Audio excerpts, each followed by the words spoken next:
we have an existing debt, and the existing debt, and it has hovered anywhere from like 4% now. That interest this year, 3 or 4 years ago, was at 7%. But again, in a quarterly basis, that's reassessed. What we're saying here is paying off a current obligation, which it is a current obligation, and then restructuring it into a long-term debt. You would hope it's the best interest rates. Of course, you would also hope in the future that not hope, but you would calculate that you would have enough to pay all your debt service plus all your operational costs. But it is not something new that we're talking about here. This is already a debt, and we either deal with it, all of it now, or we deal with it, part of it now and part of it later. Is that something the administration would be open to? I have a proposal, and of course now with this proposal it's dealing with it in its entirety.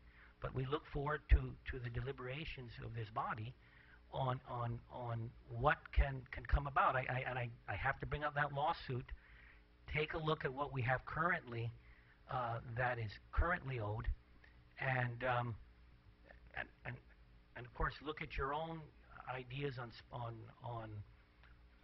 revenue projections of the future and spending plans of the future, and then I will look towards the majority of this body and where they believe they should go. But again, we put this proposal to deal with this prior year's obligation once and for all. Thank you. Senator Tom Etta, do you have any questions or comments? Thank you, and good evening, Governor. Senator.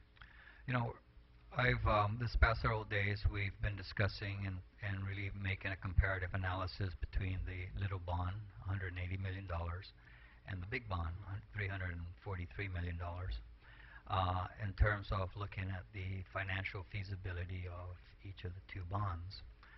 And as I look at the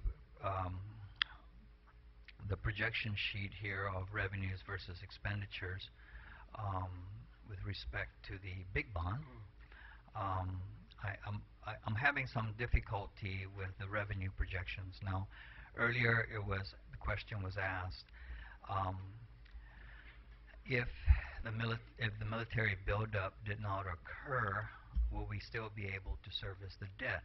And the response was yes. And that may be a true statement for the year 2012 and 2013.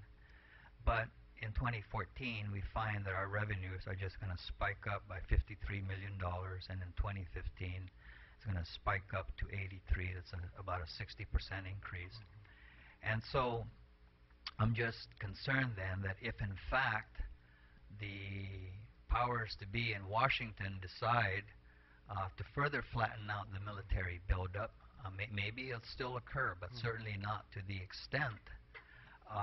Then it appears, just a real layman's look of how much revenues are anticipated versus expenditures. And in 2014, we will fall into the red. And so my question would be, what is the basis for this optimism that in 2014 this military buildup is going to just really take off, that it's going to inject a forecasted $53 million in revenues into our coffers? What is the basis for that optimism?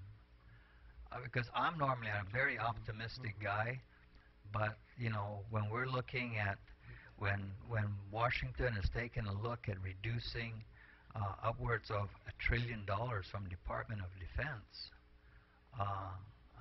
my optimism has to be tempered. So I really would like to know, where is this sense of optimism coming from? Maybe in December we would have a better idea.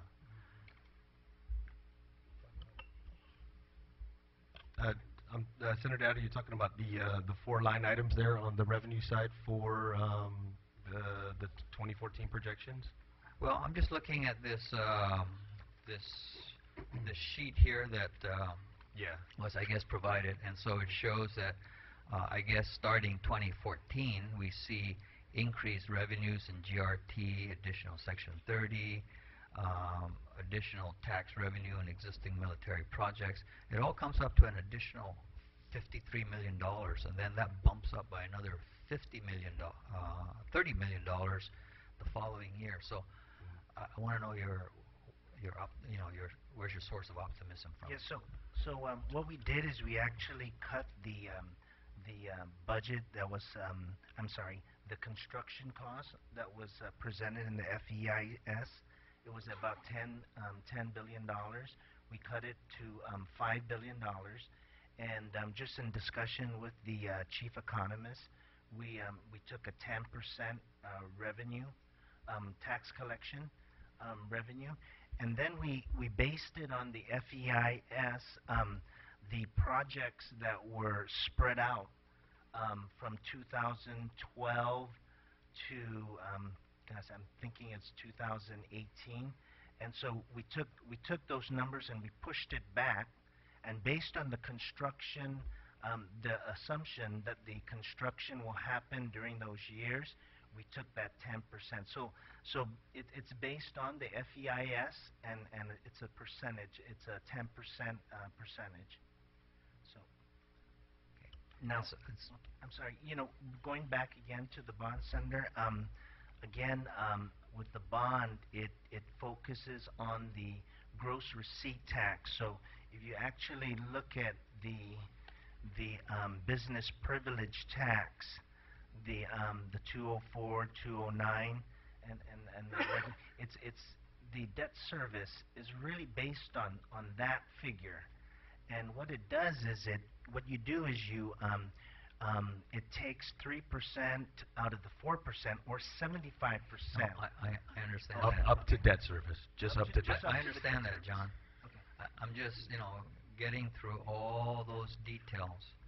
If we take a look, for example, just in 2014, if in fact the military buildup occurs in 2014, and with the projection that that buildup is going to inject $53 million into our coffers, it shows that the bottom line is that we would actually be in the black by $12 million. That's correct. That's but correct. it was just going to reduce the deficit. We still